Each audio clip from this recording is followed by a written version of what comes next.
Oh, I'm sure many of you know that there's nothing this girl loves more than to watch some Massachusetts state police officers get absolutely eviscerated on the stand. And that is what's happening. I don't necessarily know it's their fault. I mean, I find them to be a group that is subpar, let's put it that way.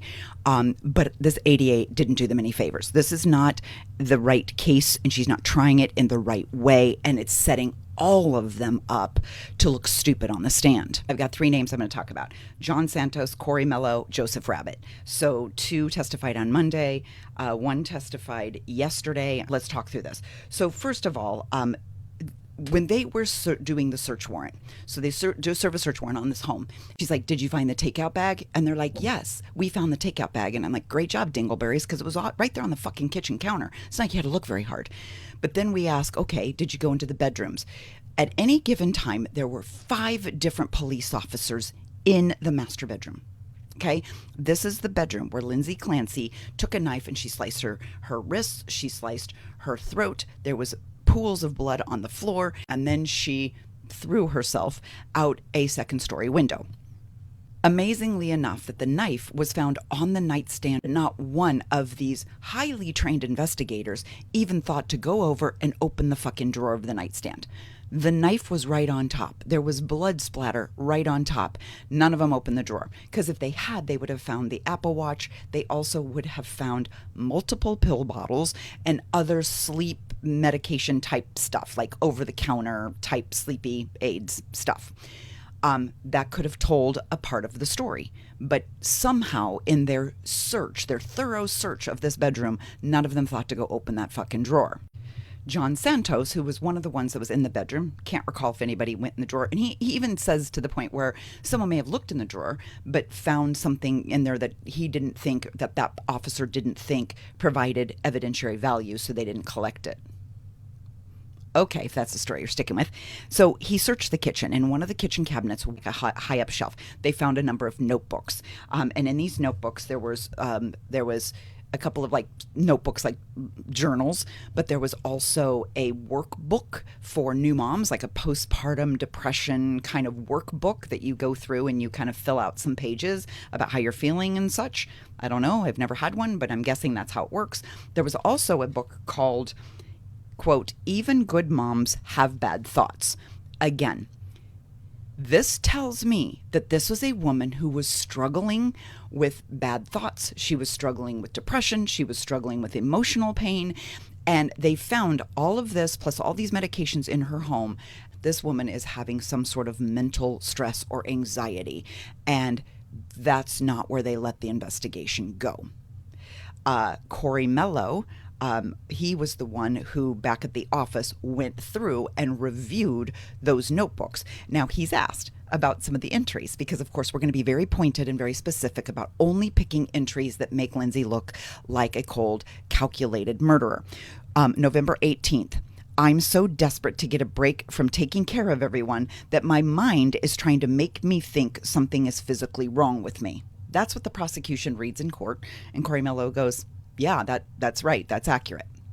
But on cross-examination, Reddington just pounces on him. He says, the ADA read very select messages to you, but is it also true that in these journals there was notes about how she was feeling, how she was dealing with her children, how she was stressed, she was experiencing anxiety, she wrote that she had horrible PTSD from trying to sleep train Callan, and that she the letting him cry, like you're supposed to let them cry it out. She said that letting him cry for that long almost killed her. In fact, she said to Patrick, she wrote this down, I want to die, is what she wrote in the journal, because it was killing her to put her kid through this sleep training. It was very hard on her to hear him cry and not be able to go soothe her child.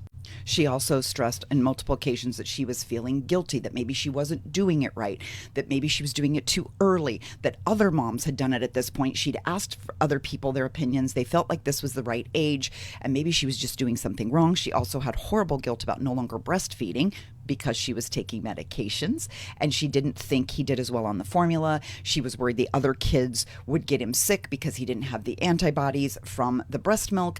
And so these journals are actually filled with a mother who is showing an incredible amount of love and attention to her children.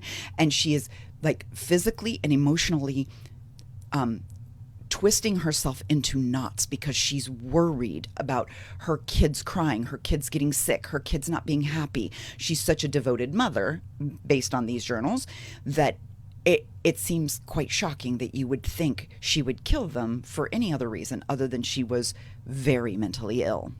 There was also a notebook where she wrote very specific notes to Lainey. And he says, okay, so she wrote these notes to Lainey. And Officer Mello goes, yep. And he goes, do you know who Lainey is? And the officer goes, what? And he goes, do you know who Lainey is? And he goes, yes. And Reddington goes, okay, so who's Lainey? And Mello goes, that's the other child, right?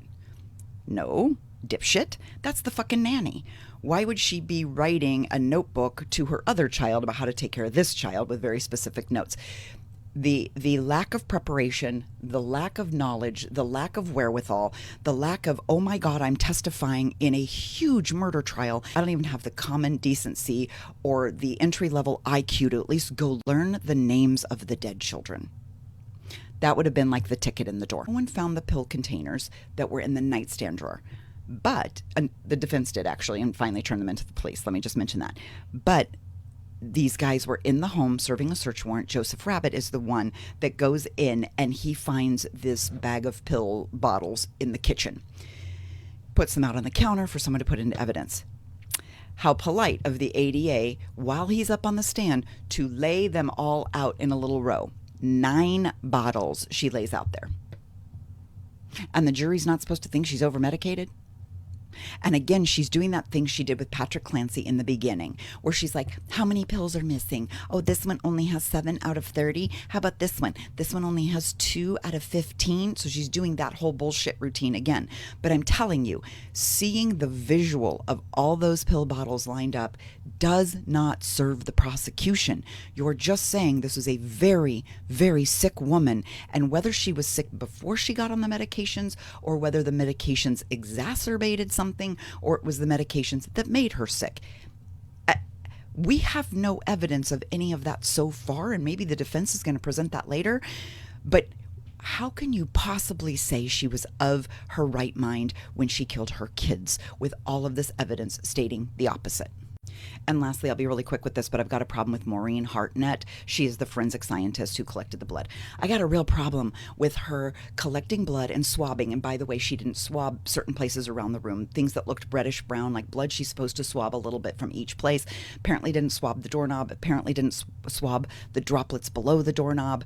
There was only certain places that she swabbed. And then miraculously, someone said you should go back 5 months later because we think the shingles on the home have blood on them. This is like Proctor 101, where you drive by 2 weeks later and be like, oh, I think I found some taillight. Like, no, you get one chance to collect evidence. You don't get a fucking do-over, and you don't get it after 5 months of rain, snow, sleet, wind, whatever it was.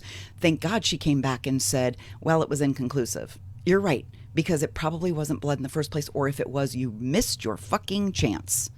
And really the only thing it would prove is that maybe Lindsay sat backwards in the window ledge and pushed herself out like this, and that's why maybe there was blood on the shingles. Anyway, keep coming back for more.